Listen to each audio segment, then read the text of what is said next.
இப்படி பண்ணியிருக்காள், இப்படிதான் இதான் பேதித்து நம்மை வளர்த்தெடுத்த. அவளுக்கு பேதம் கிடையாது. நம்முடைய பேதத்தில் இருக்கக்கூடிய ஒற்றுமையை நாம பார்க்கணும். வளர்த்தெடுத்தவள் அவள்தாங்கிறது நம்ம எந்த திருக்கரம் இந்த நட்சத்திர மண்டலங்களை படைத்ததோ அந்த பராசக்தியின் கரம் தான் நம்மையும் படைத்திருக்கிறது என்ற ஞாபகம் நமக்கு வர வேண்டும். இந்த பாட்டுல பாத்தீங்கன்னா இதுல தான் அம்பிகையும் பாடப்படுகிறாள். வேதித்து நம்மை வளர்த்தெடுத்த பெய்வளை தன் பாத திறம்பாடி அப்படின்னு அவ்வளவு அழகாக நம்ம சொல்லுகிறார். பாத அழகை பாடின்னு இது வரைக்கும் கேட்டிருக்கோம். பாத திறம்பாடிங்கிறது ஆழமான சொல்லா இருக்கு. தெரியும் திறம் என்ற சொல்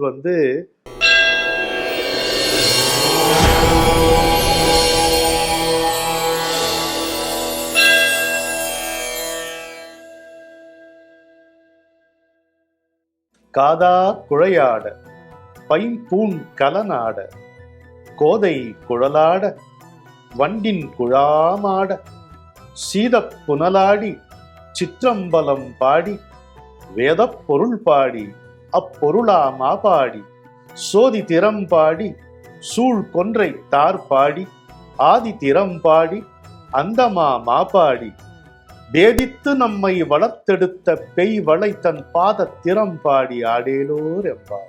தெய்வத்தமிழ் டிவி நேயர்களுக்கு அன்பு வணக்கம். வணக்கம். இன்றைக்கு மார்கழி 14ஆம் நாள். இந்த பெண்கள் எல்லாம் அப்படியே நடனம் ஆடுகிறார்கள். அதாவது குளித்து எழுந்து வந்து புத்துணர்ச்சியோட ஒரு விசேஷ வீட்டுல எல்லாம் பாத்தீங்கன்னா நல்ல புத்தாடை அணிந்து நகையெல்லாம் போட்டு இந்த பெண்களுக்கு இருக்க முடியாது. இங்கே அங்கேயும் போய் போய் வந்து வந்து அந்த மாதிரி ஒரு நிலை குஷியில இருப்பாங்க இல்லையா? அது மாதிரி இங்க இந்த பொண்ணுக்கு காதுல பெரிய குழல் போட்டிருக்கா, அந்த ஜிமிக்கி. அது அப்படியே ஜிலுக்கு ஜிலுக்குன்னு ஆடுறது. அவளுடைய குழல் ஆடுகிறது, அவளுடைய ஆடை ஆடுகிறது.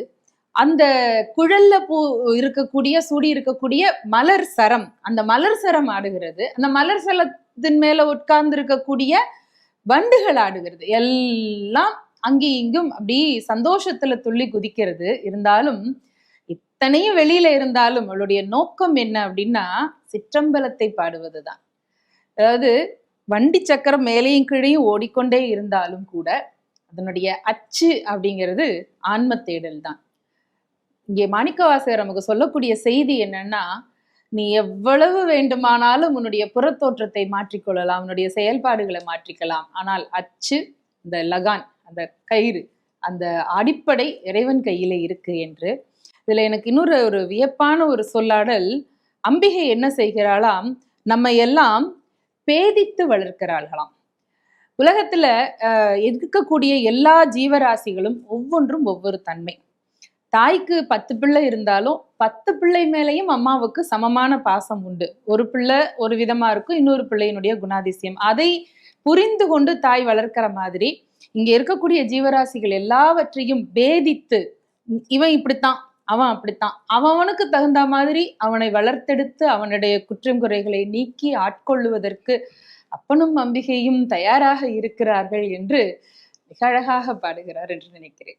உங்களுக்கு பிடித்த மலர் எது? பிச்சிப்பூ. பிச்சிப்பூ. ஆனா இந்த உலகம் முழுக்க பிச்சிப்பூ மட்டும் இருந்துச்சுன்னு வைங்க, வேற மலரே கிடையாது அப்படின்னா பிச்சிப்பூ பிடிக்குமா? சலித்து போயிடும். சலிச்சு போயிடும். பிச்சிப்பூ அழகாக நமக்கு தோன்றுவதற்கு காரணம் ஒரு தாமரை இருக்கு, செம்பருத்தி இருக்கு, விதவிதமான பூ இருக்கு, செவந்தி இருக்கு. எங்க கொடைக்கானல் பக்கம் இதே பிச்சிப்பூவை இட்லி பூம்பாங்க, கொத்து கொத்தா இப்படி பூக்கிறதுனால. அதனால இந்த குணபேதங்கள் இருப்பதனால தான் இந்த வாழ்க்கை அழகா இருக்கு. இந்த வாழ்க்கை அழகாக இருப்பதற்கு காரணம் நான் சொல்லவா? சொல்லு. நீங்க என்ன மாதிரி இல்ல, அதனாலதான். இந்த இந்த அழகு நான் ஒண்ணு சொல்லவா? உங்களை மாதிரி யாரும் இல்ல, அதனாலயே அழகா இருக்கு. ஏன்னா ஒவ்வொருத்தரும் ஒவ்வொரு விதம். ஆமா, அந்த ஒவ்வொரு விதமாக every human being, every living being is an individual energy system. இப்படி பண்ணியிருக்காள், இப்படிதான் இதான் பேதித்து நம்மை வளர்த்தெடுத்த. அவளுக்கு பேதம் கிடையாது. நம்முடைய பேதத்தில் இருக்கக்கூடிய ஒற்றுமையை நாம பார்க்கணும். வளர்த்தெடுத்தவள் அவள்தாங்கிறது நம்ம எந்த திருக்கரம் இந்த நட்சத்திர மண்டலங்களை படைத்ததோ அந்த பராசக்தியின் கரம் தான் நம்மையும் படைத்திருக்கிறது என்ற ஞாபகம் நமக்கு வர வேண்டும். இந்த பாட்டுல பாத்தீங்கன்னா இதுல தான் அம்பிகையும் பாடப்படுகிறாள். வேதித்து நம்மை வளர்த்தெடுத்த பெய்வளை தன் பாத திறம்பாடி அப்படின்னு அவ்வளவு அழகாக நம்ம சொல்லுகிறார்.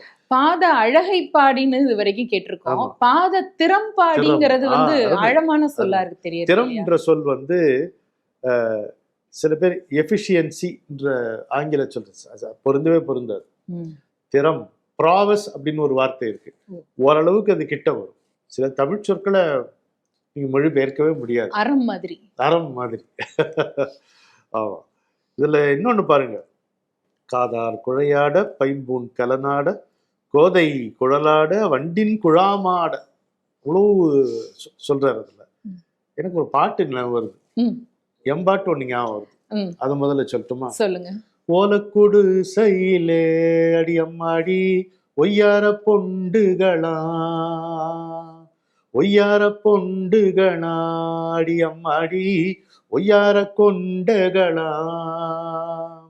ஒய்யாரி கொண்டக மேலே 100 செண்டுகளா அடியம்மாடி 100 செண்டுக மேலே ஓயாம வண்டுகளா அப்படி இருக்கு. ஆனா உங்களுக்கு வேற பாட்டு. கவியரசர் நீங்க பாடுறது தனித்துவம். இந்த பாட்டுல இருந்துதான் கவியரசர் கண்ணதாசன் அவர்கள் திரைப்படத்துக்கு அந்த பாடல் தில்லானா மோகனாம்பாள் எடுத்தாரு அப்படின்னு சொல்லுவாங்க. அது நிஜம்தானா? இருக்கலாம். மானாட மலராட மதியாட நதியாட மங்கை இவள் நடனமாட, அந்த பாடல் இருக்கும். எனக்கு இன்னொரு பாட்டு தோணுது. சொல்லுங்க. கட்டோடு குழலாட ஆட ஆட கண்ணின்ற மீனாட ஆட, எல்லாம் அவ்வளவு ஆட்டம் இருக்கு இதுல. காதா குழையாட பைம்பூன் கலநாடுன்னு சொல்லிக்கிட்டே போலாம். சரியா சொன்னா இந்த பாட்டை கேட்ட உடனே உள்ளம் கூத்தாடுகிறதுன்னு சொல்லலாம் இல்லையா?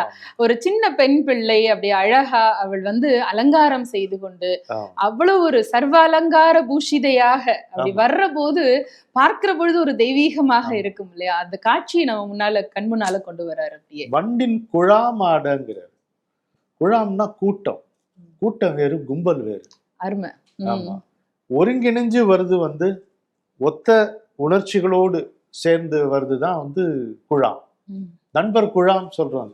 ஆமா. நண்பர் கும்பல் சொல்றது இல்ல. நம்ம குழாமா இருந்தா தான் அது நண்பர், கும்பல் ஆனா அது நண்பர் இல்ல. நண்பர்கள் இல்ல. அவ்வளவு அழகாகும்.